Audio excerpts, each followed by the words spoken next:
Salam alaikum, honorable assistance. Je présente M. Bouguet Mounir, sous-directeur du tiers payant au niveau de la Direction générale de la Caisse nationale d'assurance sociale. C'est un plaisir et un honneur d'être parmi vous aujourd'hui et je remercie les organisateurs du salon d'avoir fait appel à la CNAS pour leur parler des différentes prestations que nous assurons et que nous offrons à nos assurés sociaux. Et c'est vrai que la demande des organisateurs, c'était de mettre en valeur la CNAS.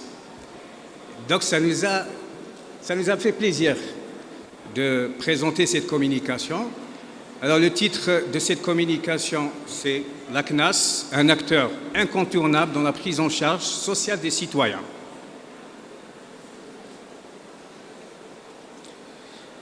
Pour cette communication, j'ai adopté le plan suivant. Donc nous avons une introduction, les prestations servies par la CNAS.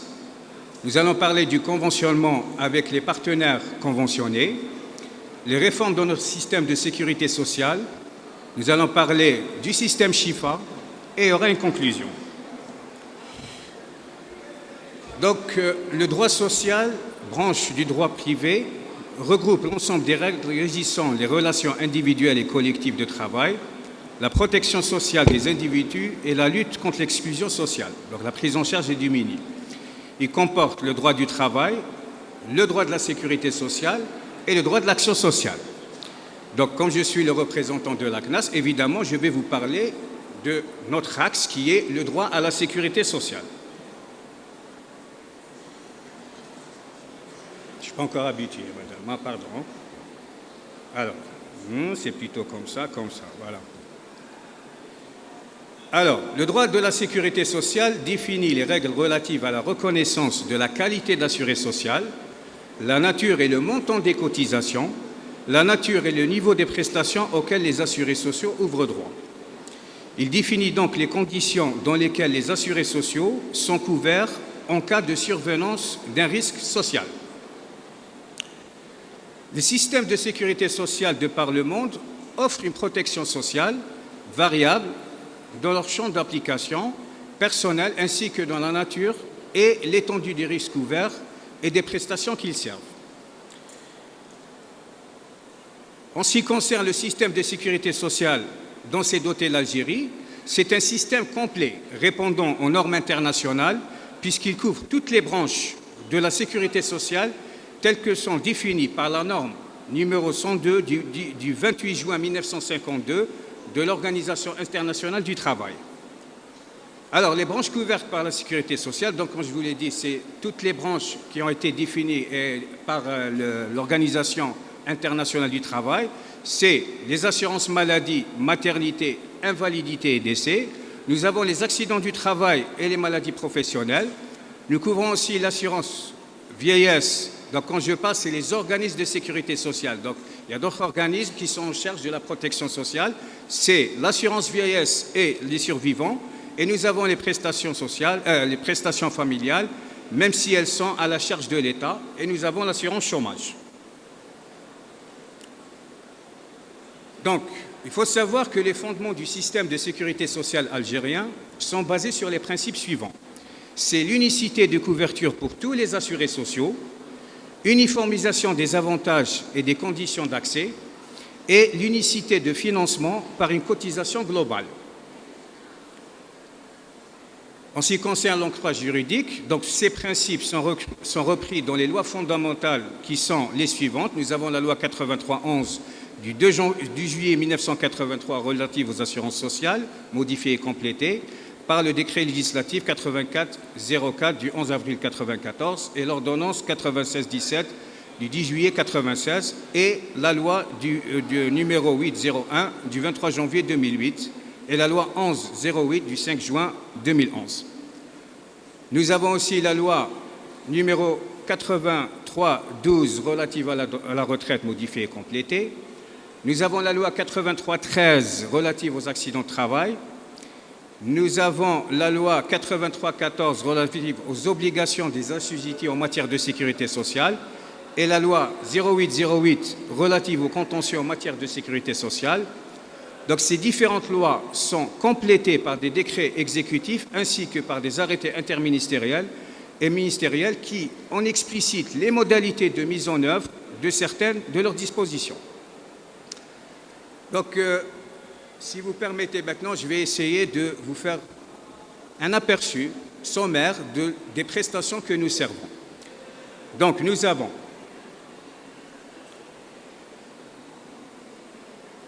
il faut savoir, avant toute chose, que les différentes assurances comportent des prestations qui sont soit des prestations en nature, relatives au remboursement ou à la prise en charge des soins de santé.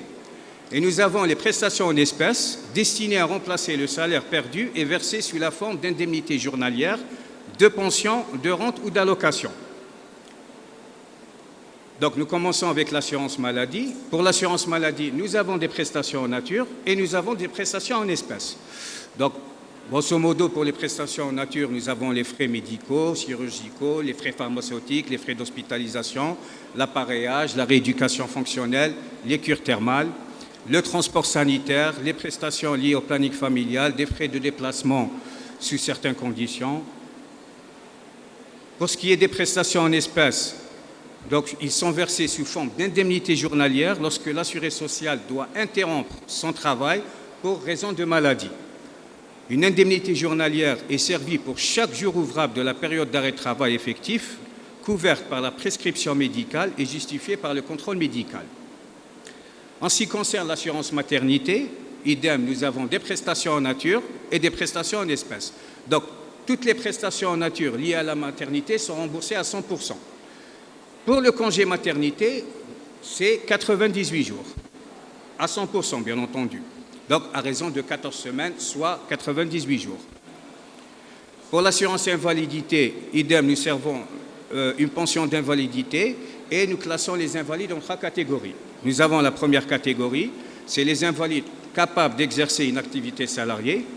Les invalides en deuxième catégorie, c'est des invalides absolument incapables d'exercer une activité professionnelle ou salariée. La troisième catégorie, c'est des invalides absolument incapables d'exercer une activité salariée et dont l'obligation de recourir à l'assistance d'une tierce personne. Pour l'assurance décès, c'est le versement en une seule fois aux ayants droit 12 fois le montant mensuel le plus avantageux perçu au cours des 12 mois précédant le décès, sans qu'il ne soit inférieur à 12 fois le montant mensuel du SNMG. En ce qui concerne les accidents du travail et maladies professionnelles, c'est les prestations d'incapacité temporaire, donc c'est les indemnités journalières que nous prenons en charge à 100%. Et nous avons aussi, en cas de consolidation, l'attribution d'une rente. Et je ne me suis pas étalé parce que si je rentre dans le détail du détail, les prestations, c'est vaste. Mais nous allons axer maintenant sur un aspect très très important, puisque depuis quelques années, la sécurité sociale s'est axée sur le développement du conventionnement. Donc le conventionnement des prestataires de soins de santé par les organismes de sécurité sociale est prévu par la législation sur les assurances sociales actuellement en vigueur. En effet, l'article 60 de la loi 83-11 du 2 juillet 83, modifié et complété relative aux assurances sociales, consacre l'existence de ce conventionnement qui est lié au bénéfice du tiers payant pour l'assuré social. Quels sont les objectifs assignés au conventionnement? Donc, avant toute chose, c'est faciliter l'accessibilité des soins de santé pour les assurés sociaux et leurs ayants droit. En effet, l'assuré qui s'adresse à un prestataire de soins conventionné n'a rien à débourser quand il bénéficie des prestations au taux de 100% et ne règle que le montant de sa participation aux frais, ce qu'on appelle le ticket modérateur, s'il est pris en charge à 80%. Assurer des soins de qualité aux malades assurés sociaux et ayant droit d'assurés sociaux par l'introduction de clauses relatives à la nature et aux modalités de délivrance des soins. C'est ce que nous faisons, par exemple, avec les pharmaciens. Permettre à la Caisse un meilleur contrôle des prestations fournies. Alors, nous avons plusieurs conventions passées avec des prestataires de soins. Nous avons des conventions avec des médecins, généralistes et spécialistes, des pharmaciens, des établissements de soins spécialisés. Nous avons des conventions avec des stations thermales, et notamment CDFROJ.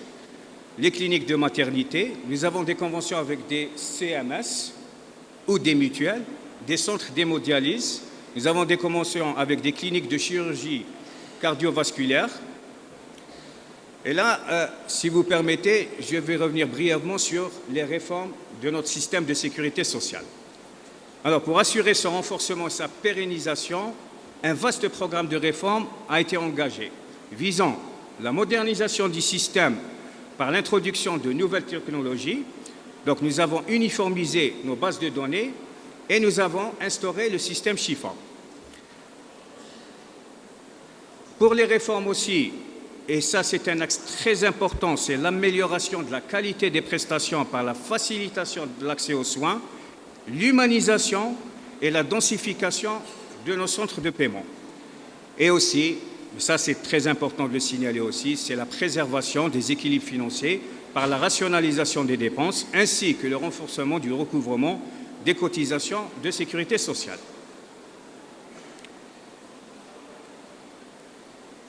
Alors nous allons parler maintenant du système Shifa qui intéresse les pharmaciens en premier lieu. Donc le système Shifa est un système novateur, un système de gestion novateur s'appuyant sur des technologies de pointe avec une ambition, la modernisation de la gestion des organismes de sécurité sociale et l'amélioration de leurs relations avec les partenaires. Donc quels sont les principaux objectifs du système Shifa? Donc c'est une plus grande maîtrise des dépenses de santé remboursées par la sécurité sociale grâce à la constitution d'une base de données fiable, alimentée régulièrement et rapidement. Donc c'est le système d'information. La simplification et l'accélération des procédures de remboursement pour les assurés sociaux ou pour les partenaires conventionnés dans le cadre du système du tiers payant qui le facilite. La réalisation d'économies de gestion et l'amélioration de la productivité pour faire face aux avantages de célérité à l'accroissement du nombre de dossiers soumis au remboursement. Nous avons aussi, et ça c'est un axe très important, c'est la dématérialisation des documents et la lutte efficace contre les abus et les fraudes. Alors, pour tout système, il y a un intérêt. Donc, pour les assurés sociaux, il y a un intérêt. Donc, ces intérêts sont de permettre à l'assuré social de faire valoir ses droits ainsi que ceux de ses ayants droit auprès de tout prestataire de soins. Donc, grâce à la carte Shifa, il peut s'adresser à des prestataires de santé, les médecins, les pharmaciens, les établissements conventionnés, les établissements de cardio, d'hémodialyse, etc. Simplifie au maximum les formalités pour l'obtention des prestations qui sont remboursées directement au compte de l'assuré ou bien au profit du partenaire conventionné. Quel est l'intérêt des professionnels de santé qui sont nos partenaires? Donc, c'est les professionnels de santé ont leurs factures rapidement réglées avec des formalités réduites et d'autres services peuvent être mis à la disposition de nos partenaires, beaucoup plus les pharmaciens. C'est la nomenclature des médicaments, la liste des prestations pouvant être prises en charge, les informations statistiques et formations entrant dans la compétence de la CNOS. Alors, pour bien comprendre le système de la carte Shifa, parce que là, il parle de carte Shifa, mais la carte Shifa est un élément d'une architecture, d'une composition, d'un système. Donc le système Shifa est articulé autour de trois principaux éléments. D'abord, il faut qu'on ait un réseau informatique reliant l'ensemble de nos structures avec les partenaires conventionnés. La carte Shifa, bien entendu, et nous avons les clés pour les professionnels qu'on remet aux pharmaciens, aux médecins et tout, pour qu'ils puissent accéder à notre système. Et nous avons les applications informatiques, soit qui sont utilisées au niveau des partenaires conventionnés, notamment les pharmaciens, ou bien au niveau de nos applications internes. Et là, je vais vous parler de la nouveauté, on a lancé ça il n'y a pas longtemps, donc comme vous le savez, nous avons lancé le nouveau système Shifa 2, qui a remplacé la version numéro 1. Donc la carte Shifa 2, c'est bien plus qu'une simple carte électronique. Elle incarne la convergence entre la technologie et les soins de santé, apportant une dimension nouvelle à l'accès aux services médicaux en Algérie. Cette version améliorée de la carte Shifa se distingue par son intégration complète avec les applications intelligentes et les plateformes de la Caisse de sécurité sociale. Parmi les caractéristiques de cette carte Chifa, 2, elle a une capacité à stocker les 40 dernières ordonnances et les 400 derniers médicaments prescrits, enregistrer plus d'informations administratives et médicales par rapport à l'ancienne version, et surtout, cette nouvelle carte Chifa a une durée de vie plus importante que l'ancienne version. Mais là, je vous rassure, c'est que les logiciels qui ont été adoptés pour prendre en charge les 2 versions des cartes Chifa, que ce soit l'ancienne et la nouvelle version. Donc, aucun changement en ce qui concerne les droits et avantages déjà acquis au profit des assurés sociaux et leurs ayants droit, et notamment le relèvement du seuil de 3 000 à 5 000 dinars. Je vais conclure par dire que le système de sécurité sociale en Algérie est donc, comme vous l'avez vu, complet, qu'il s'agisse de l'étendue des bénéficiaires que celle des prestations servies. Il permet donc de couvrir une grande majorité de la population algérienne qui se trouve ainsi protégée lors de la survenance d'un risque social et constitue à la protection du citoyen contre les aléas de la vie. Enfin, je vais terminer là-dessus.